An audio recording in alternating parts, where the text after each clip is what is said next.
बादिए तुंद मुखालिफ से न घबरा ए उकाब, बादिए तुंद मुखालिफ से न घबरा ए उकाब, ये तो चलती है तुझे ऊंचा उड़ाने के लिए।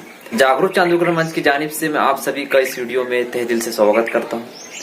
साथ ही साथ मैं आप सभी लोगों का शुक्रिया अदा करना चाहता हूँ जिन्होंने बैंक ऑफ महाराष्ट्र से जो हमारी अधिकारियों की जद्दोजहद जारी थी उसमें भरपूर साथ दिया, समर्थन दिया, और आप सभी लोगों की साथ ही की वजह से हमें हमारे मकसद में कामयाबी मिली। अक्टूबर 2020 से जो हमने अपनी जद्दोजहद शुरू की थी उसमें कई लोग का परिचय हुआ।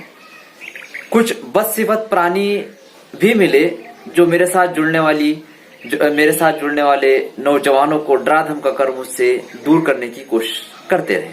अभी हमने बेड़ा उठाया है चांदूर विस्वा जो हमारा गांव है इसको स्वच्छ, सुंदर और आदर्श बनाने का, और इसमें कोई शक नहीं कि चांदूर विस्वा जरूर स्वच्छ, सुंदर और आदर्श बनेगा। आप फैसला कीजिए कि आपका नाम आने वाली नस्लें स्वच्छता सैनिक के तौर पर याद रखे या गंद फैलाने वालों में आपका नाम लिखा जाएगा। जब बात स्वच्छता की होती है, साफ सफाई की होती है, तो हमें उन लोगों का, उन प्राणियों का भी ध्यान रखना चाहिए जो गंदगी में अपना गुजारा करते हैं, जो गंदगी में पैदा होती है और गंदगी में ही उनका अंत होता है। तो जब हम स्वच्छता करेंगे तो उन्हें जरूर तकलीफ होगी, साफ सफाई उन्हें बर्दाश्त बिल्कुल नहीं होती है। जो मैला खाते हैं उनका पेट का ये सवाल पैदा हो जाता है। मैं आपसे कुछ सवालात इस वीडियो के जरिए से माध्यम से पूछना चाहता हूं।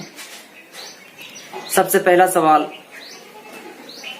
कि जो हमारे माता पिता प्रियजन हमें खून पसीने की कमाई एक करके पालते पोसते हैं, बड़ा करते हैं, और जब उनका देहांत होता है तो उनकी अंतिम शव यात्रा, जो जनाजा आखिरी बार जिनका हम सफर तय करते हैं जिनके साथ,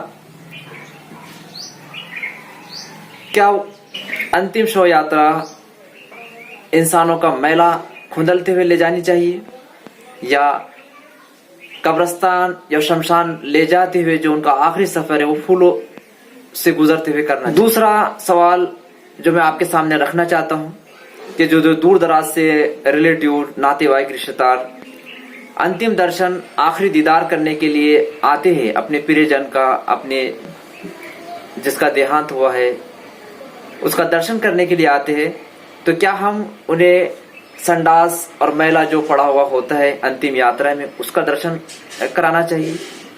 आप सोच समझकर फैसला कीजिए। यहाँ ये जो गंदे अल्फाज मुझे अपनी जबान से निकालना पड़ रहे उसकी भी एक वजह है।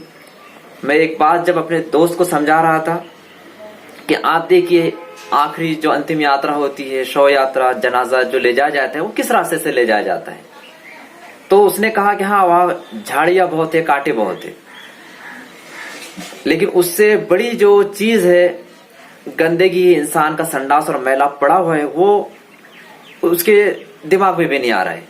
इसके लिए बात एकदम वाज़े क्लियर समझाने के लिए मुझे ये गंदे अल्फाज इस्तेमाल करना पड़ रहे हैं। इसके लिए मैं आपसे माफी चाहता हूँ। मेरा मकसद ये है कि साफ सफाई हो, स्वच्छता हो। जब हम गंदगी साफ करने निकले हैं तो हाथ जरूर गंदे होंगे, मैं ये बात जानता हूँ। ये सवालात आपके सामने आने के बाद इस पे गौर फिक्र करके, आत्मचिंतन करके अगर आप आज की रात चैन की नींद सो गए तो आपकी नींद आपको बहुत बहुत मुबारक हो। भारतीय नागरिक होने के नाते जो मेरी फिलॉसफी है, जो मेरी सोच है कि मैं जिस रास्ते से चलता हूं वो रास्ता मुझे झाड़ा हुआ चाहिए। डॉक्टर बाबा साहब अम्बेडकर का मैं एक कोटि कोटि धन्यवाद करना चाहता हूं जिन्होंने इतना शक्तिशाली संविधान हमें दिया जो एक आम व्यक्ति को भी पावरफुल बना देता है। तो गांव के लोगों को अगर स्वच्छता चाहिए, नहीं चाहिए, जो भी है, लेकिन मुझे चाहिए एक आम भारतीय नागरिक होने के नाते मैं ये लड़ाई लड़ता रहूंगा और मुझे जरूर इसमें कामयाबी मिलेगी, जरूर इसमें मुझे कामयाबी मिलेगी। आप अगर आना चाहे तो आप सभी का वेलकम, जो अपना नाम स्वच्छता सैनिक के तौर पर याद रखना चाहते हैं, नस्लें जिन्हें एक अच्छे नाम से याद रखेंगी वो लोग वेलकम, और नहीं तो भीड़ कम। गांव स्वच्छ, सुंदर और आदर्श बनाने में जो हमारा तरीक़ाकार होगा, जो मेथडोलॉजी होगी, वो कलम की ताकत होगी कि हमें अपने अधिकारों की लड़ाई संवैधानिक तरीके से पत्र व्यवहार और कलम का इस्तेमाल करते हुए लड़नी है। हमें झाड़ू बिल्कुल हाथ में नहीं लेना है। जो हमारे सेवक है, जिन्हें हम चुनाव में चुनकर भेजते हैं हमारी सेवा के लिए, या जो अधिकारी है जिनका कर्तव्य है कि वो हमारी सेवा करे, तो हमें उन्हें उनका कर्तव्य याद दिलाते रहना है। और जिस मकसद से, जिस सेवा के भाव से